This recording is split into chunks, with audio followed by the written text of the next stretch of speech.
Well, SARS, the South African Revenue Service, want you to know that they're paying back a gift of 10.6 billion rand to South Africans. Not really a gift because it's not their money in the first place and they're only giving back to people who've overpaid their tax. But I suppose they're looking for credit and praise and they won't get any more than what I've just said.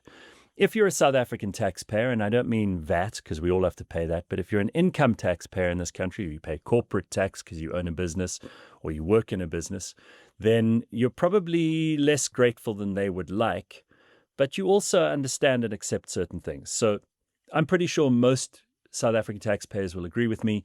We pay tax so that we can have infrastructure, so that we can have social grants, which the poorest in our country need, so that we can pay for the building of new schools, so that we can have potholes filled, all of that stuff.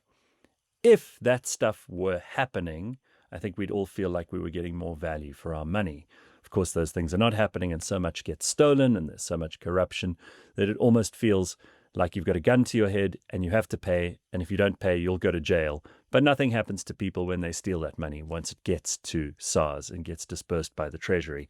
So I don't know how you're feeling about this, but it's hardly a gift. It's more like we're finally getting some of our own money back, and I think they're doing it more efficiently than ever.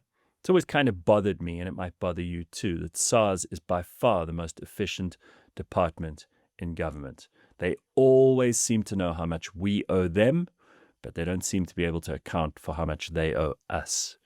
So that's something to think about as you slog away this week, hard at work, spending between 4 to 6 months of your working year working for government.